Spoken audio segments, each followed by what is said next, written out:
कभी अगर बनना हो तो बाज बनना, लेकिन कभी तोता मत बनना। तोता बोलता तो बहुत है, लेकिन ज्यादा ऊंचाई तक उड़ नहीं सकता। बाज बोलता बहुत कम है, लेकिन सबसे ऊंचाई पर उड़ता है, और बाकी पंछियों का राजा होता है एक बाज। आज मैं आपको 5 ऐसे पॉइंट्स बताऊंगा जो कि हर इंसान को बाज से सीखना चाहिए, और लाइफ की बहुत बड़ी लर्निंग है इन 5 पॉइंट्स में। पहला लेसन, ईगल फ्लाई अलोन। बाज अकेले उड़ता है और बाकी पंछियों के मुकाबले सबसे ऊंचाई पर उड़ता है। बाज अकेले उड़ेगा, लेकिन कभी भी चिड़िया और छोटे पंछियों के साथ नहीं उड़ेगा।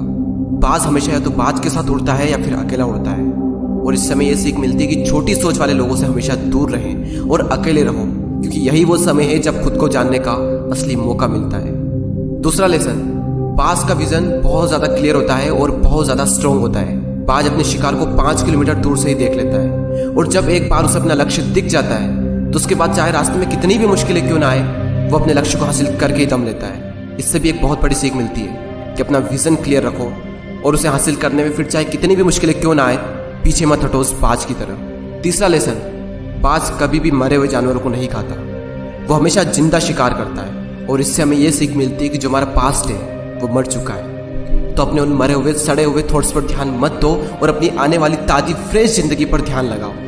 अपने पास्ट की पुरानी यादें जो तुम्हें तंग करती है उन्हें वहीं रहने दो जहां पर उसकी जगह है, और तुम्हारे पास्ट की जगह है तुम्हारे पास्ट में, उसे वर्तमान में जगह मत दो। क्योंकि एक बार अगर तुम्हारा पास्ट तुम्हारे प्रेजेंट में आ गया तो तुम्हारा पास्ट तुम्हें कभी प्रेजेंट में नहीं रहने देगा। पास्ट में तुम्हारे साथ कितना भी बुरा क्यों ना हुआ हो, वो सब यादें वो सब थॉट्स मर चुके हैं, और उस बाज की तरह बनो जो कभी भी मरी हुई चीजों को नहीं खाता। चौथा लेसन, जब आंधी तूफान आते हैं तो बाज बहुत ज्यादा एक्साइटेड हो जाता है। जब बारिश होती है तो सारे पंछी छिपकर बैठ जाते हैं, लेकिन बाज को बड़ा मजा आता है। जब तेज हवाएं चलती है तो बाज उन हवाओं के सहारे और तेजी से ऊपर की ओर उठता है, और ऊपर उड़ते उड़ते इतना ऊपर उड़ जाता है कि बादलों से भी ऊपर पहुंच जाता है। और इससे भी एक बहुत बड़ी सीख मिलती है कि मुसीबत में मजा ढूंढो। और नेपोलियन हिल ने एक बार कहा था कि हर बड़ी चुनौती अपने साथ में एक बहुत बड़ा अवसर लेकर आती है। तो उस बाज की तरह तुम भी अपने अवसर को पहचानो, और जिस दिन तुमने अवसरों को पहचान लिया तो सारी मुश्किलें तुम्हारे नीचे होगी और तुम उन मुश्किलों के ऊपर होगे। फिफ्थ लेसन, बाज अपने घोंसलों में से सॉफ्ट घास को हमेशा निकाल देता है, ताकि बाज का जो बच्चा होता है वो उसमें कंफर्टेबल ना हो सके, क्योंकि अगर वो घोंसले में कंफर्टेबल हो गया तो वो वहीं रहना पसंद करेगा। लेकिन बाज ऐसा कभी होने नहीं देता। बाज एक पंछी है और उसे भी ये बात पता है कि there is no growth in comfort zone. लेकिन हम तो इंसान है ना, और इंसान होने के बावजूद भी कई सारे लोग इस बात को समझते ही नहीं।